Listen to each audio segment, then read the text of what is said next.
What's up, humans? Gwapo, gyapon din mo matulog bumong piyo-piyo sa large. So, day 7:20 na. So, let's go.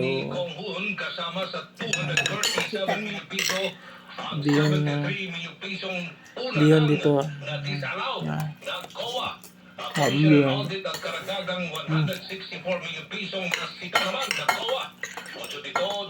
Diyon. May paksyon isda pa. Sara Duterte na magpaliwanag sa taong bayan sa halip na iwasan ang mga tanong kaugnay sa paggasta nito ng pondo ng bayan. No. VP Sara Duterte dapat magpaliwanag sa publiko kaugnay sa patuloy niyang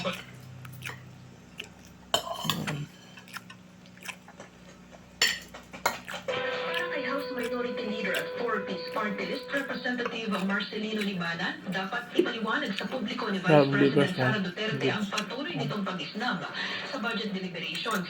Dismayado si Libanan na ngayon lang nangyayari na hindi sinisipot ng ikalawang Pangulo ang pagbusisi ng Kamara sa pondo ng Office of the Vice President, kaya dapat ay mayroon itong makatwirang rason.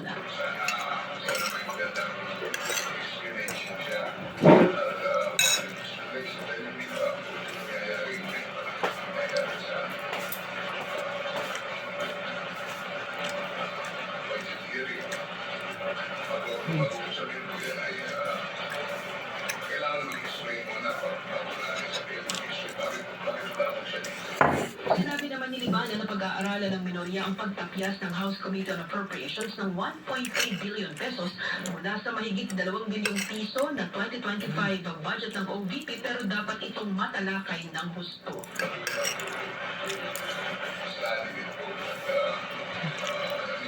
Diyon sa sulit niya. Class ka.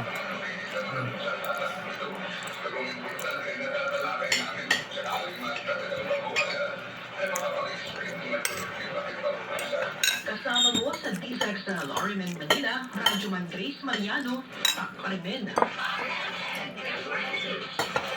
Sinabayan naman ang protesta ang pag-absent ni Vice President Sara Duterte sa pagdinig ng Kamara kahapon. Hawak ang iba't ibang forma ng mga placard na nawagan ng grupong bayan mula sa Bunas sa harapan ng gusali ng Kamara na i-abolish ang confidential funds at isulong ang impeachment laban kay VP Sara Duterte.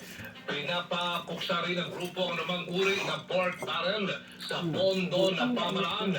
Iginit ng grupo, milyon-milyong pondo ang inustay ng Office of the Vice President na dapat ay inilaan sa ibang serbisyo gaya ng pagdaragdag na pondo sa mga pampublikong ospital.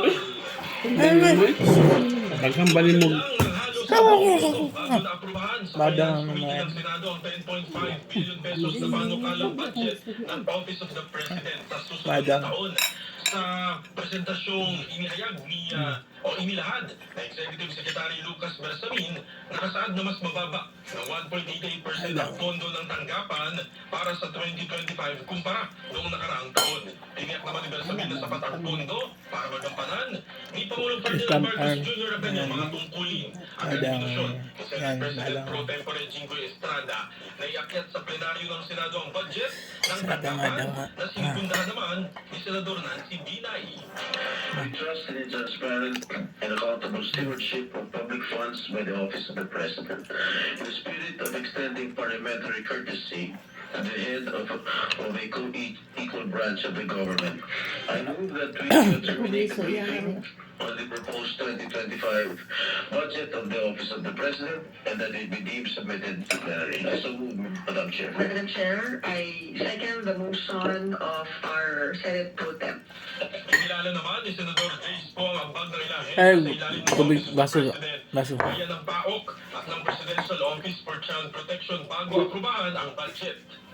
There are certain agencies under them, like the PAOCC, that is actually helping the anti-crime initiatives, particularly with the POGO issue, and also now that the creation of, the President has created the created the new Presidential Office for Child Protection, and I think it's high time for that. And many of us are very grateful to protect our children, the most vulnerable in society. So thank you to the Office of the President and also to our Executive Secretary.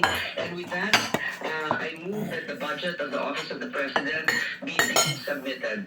Si Senador Grace Poe. At susunod, dating Bamban Tarlac Mayor Alice Guo nakapiid sa regular selda ng Pasig City Jail. Guo, nag-negatibo naman sa lung infection babayan sa isinasagawang saliva test ng PJMP. Marami ba mga balita sa pagbabalik ng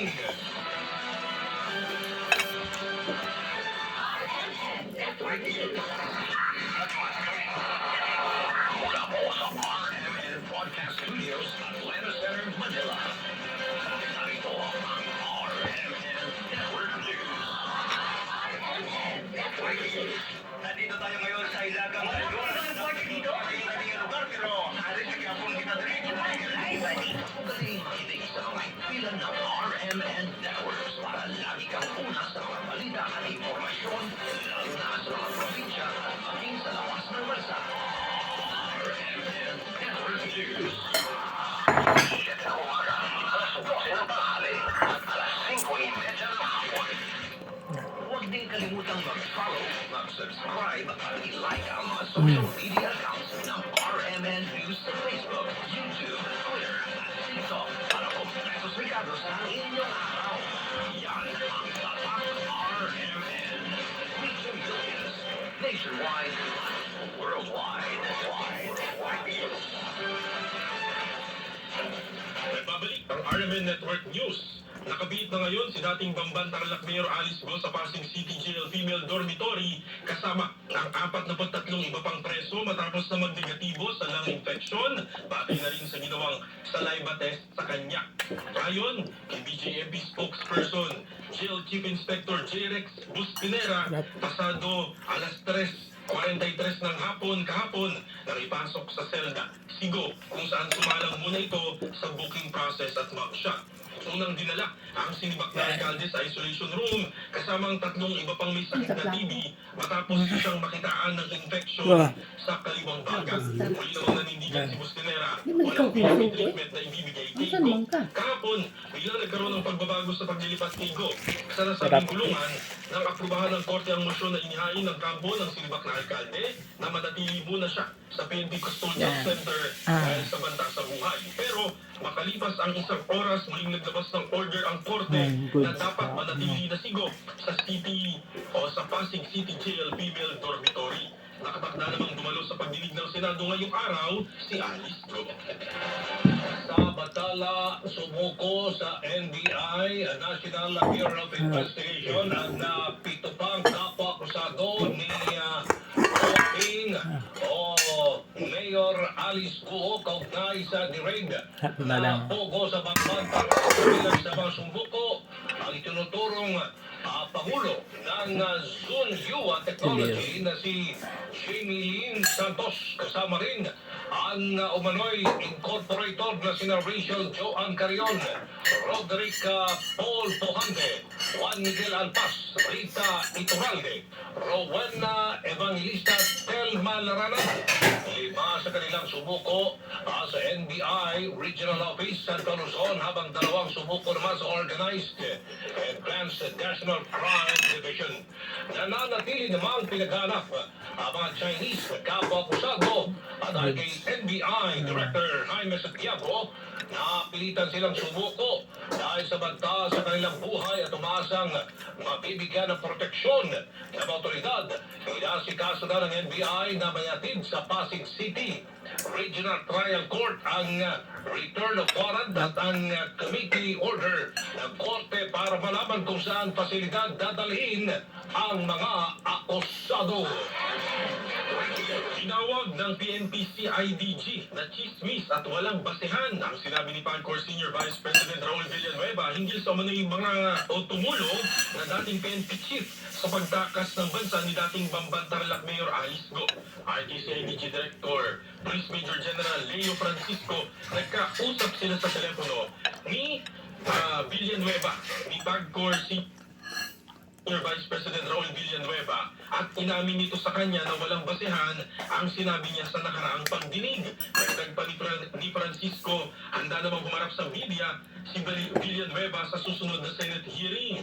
Sa ngayon, hinihintay pa ng CIDG ang magiging desisyon ni PNP Chief Police General Romel Francisco Marbil kung kakasuhan si Villanueva dahil ang aligasyon daw ay wala namang basehan.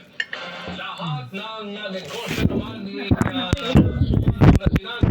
Dong Kalugay na isipasilip ang nagpamalaan report mula kay Rajman Conde Batak. Iminungkahi ni Senate President Pro Tempore Jinggoy Estrada sa pamahalaan na imbestigahan din ang lahat ng mga negosyo ni Sual Pangasinan Mayor Dong Kalugay. Ito ay dahil sa posibilidad na parte ng isang criminal syndicate si Kalugay bunsod ng mga iligal na trabaho nito. Tinukoy ng senador na halos lahat ng aktibidad ni Kalugay ay iligal tulad ng smuggling ng langis at sigarilyo sa kanilang lalawigan. Gini Estrada, dapat lamang na masilip ang mga negosyo ng alkalde, pati na rin ang mga negosyo kung saan magkasosyo sila ni dismissed Bamban Mayor Alice Guo. Pinapubusisi ng mambabatas kung nagbabayad ng buwis ang naturang Sual Mayor. Ang dapat na iimbestigahan ng gobyerno yung mga kanilang yung mga kumpanya nila, kung nagbabayad talaga sila ng tamang buwis. I don't care about the romantic relationship. What we do care is a partnership sa Relomano that might be used for money laundering activities. Samantala, muling sasala ngayong umaga sa pagdinig si Go para sa pagpapatuloy ng investigasyon sa operasyon ng mga iligal na pogo kung saan inaasahang harap muli sina Kalugay, Cassandra Leong at Sheila Go. Kasama mo sa DZXL RMN Manila, Radyoman Conde Batak, Tatak RMN. Nagayon ng petisyon sa Korte Suprema ang kampo ni dating Presidential Spokesperson Attorney Harry Roque para pigilan ang pagpapatupad ng arrest order ng Kamara. Kaugnay pa rin ito sa isinasagawang investigasyon ng House Squad Committee tungkol sa Pogo kung saan itinakontempt si Roque. Base sa Rito Pamparo na inihain ng kanyang anak na si Bianca Roque, nagkaroon ng pangabuso sa kapangyarihan ng Quadcom. Hiniling din ng kampo niya sa korte na maglabas ng writ of certiorari at writ of